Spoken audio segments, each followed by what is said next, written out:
Segundo Crônicas 32.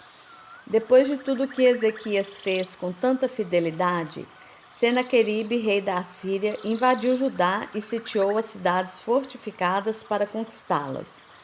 Quando Ezequias viu que Senaqueribe pretendia guerrear contra Jerusalém, consultou os seus oficiais e os comandantes do exército sobre a ideia de mandar fechar a passagem de água das fontes do lado de fora da cidade, e eles concordaram. Assim ajuntaram-se muitos homens e fecharam todas as fontes e o riacho que atravessava a região. Eles diziam: por que deixar que os reis da Assíria venham e encontrem toda essa água?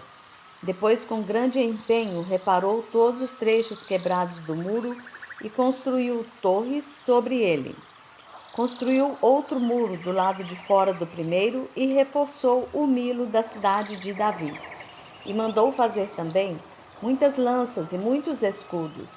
Nomeou sobre o povo oficiais militares e os reuniu na praça, junto à porta da cidade, animando-os com estas palavras: sejam fortes e corajosos, não tenham medo nem desanimem por causa do rei da Assíria e do seu enorme exército, pois conosco está um poder maior do que o que está com ele.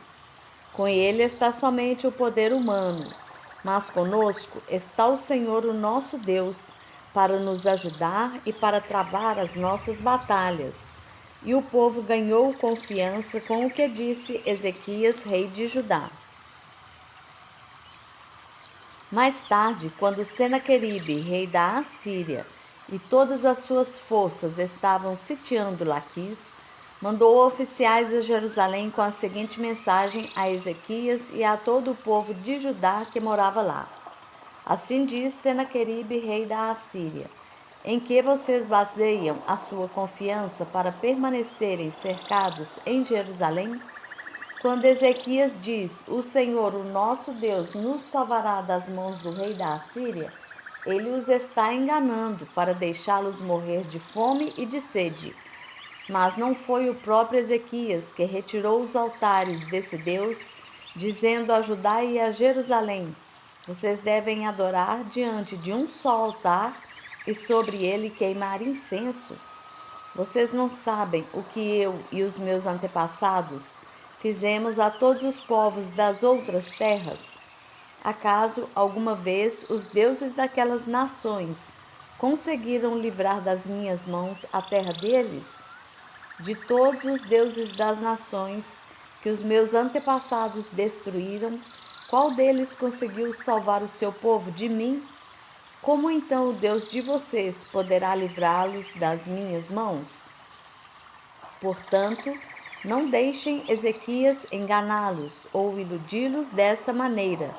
Não acreditem nele, pois nenhum Deus de qualquer nação ou reino jamais conseguiu livrar o seu povo das minhas mãos, ou das mãos de meus antepassados. Muito menos o Deus de vocês conseguirá livrá-los das minhas mãos. Os oficiais de Senaqueribe desafiaram ainda mais a Deus, o Senhor, e ao seu servo Ezequias.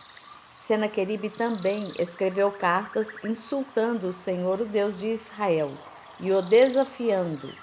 Assim como os deuses dos povos das outras terras não livraram o povo deles das minhas mãos, também o Deus de Ezequias não livrará o seu povo das minhas mãos. Então os oficiais gritaram na língua dos judeus ao povo de Jerusalém que estava sobre o muro, para assustá-lo e amedrontá-lo, com o intuito de conquistarem a cidade.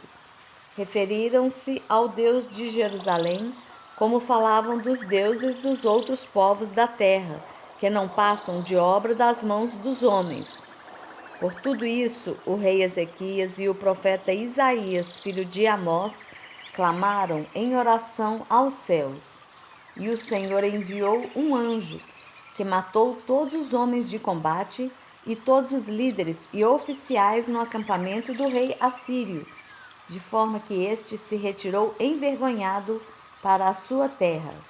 E certo dia, Ao adentrar o templo do seu Deus, alguns dos seus filhos o mataram à espada. Assim o Senhor salvou Ezequias e o povo de Jerusalém das mãos de Senaqueribe, rei da Assíria, e das mãos de todos os outros, e cuidou deles em todas as fronteiras. Muitos trouxeram a Jerusalém ofertas para o Senhor e presentes valiosos para Ezequias, rei de Judá. Daquela ocasião em diante, ele foi muito respeitado por todas as nações. Naquele tempo, Ezequias ficou doente e quase morreu. Ele orou ao Senhor, que lhe respondeu, dando-lhe um sinal milagroso. Mas Ezequias tornou-se orgulhoso e não correspondeu à bondade com que foi tratado. Por isso, a ira do Senhor veio sobre ele, sobre Judá e sobre Jerusalém. Então Ezequias humilhou-se, reconhecendo seu orgulho, como também o povo de Jerusalém. Por isso a ira do Senhor não veio sobre eles durante o reinado de Ezequias. Possuía Ezequias muitíssimas riquezas e glória. Construiu depósitos para guardar prata, ouro, pedras preciosas, especiarias, escudos e todo tipo de objetos de valor. Também construiu armazéns para estocar trigo, vinho e azeite. Fez ainda estábulos para os seus diversos rebanhos e para as ovelhas. Construiu cidades e adquiriu muitos rebanhos, pois Deus lhe dera muitas riquezas. Foi Ezequias que bloqueou o manancial superior da fonte de Giom e canalizou a água para a parte oeste da cidade de Davi. Ele foi bem-sucedido em tudo o que se propôs a fazer. Mas quando os governadores da Babilônia enviaram uma delegação para perguntar-lhe acerca do sinal milagroso que havia ocorrido no país, Deus o deixou para prová-lo e para saber tudo o que havia em seu coração. Os demais acontecimentos do reinado de Ezequias e os seus atos piedosos estão escritos na visão do profeta Isaías, filho de Amós, no livro dos reis de Judá e de Israel. Ezequias descansou com seus antepassados e foi sepultado na colina onde estão os túmulos dos descendentes de Davi.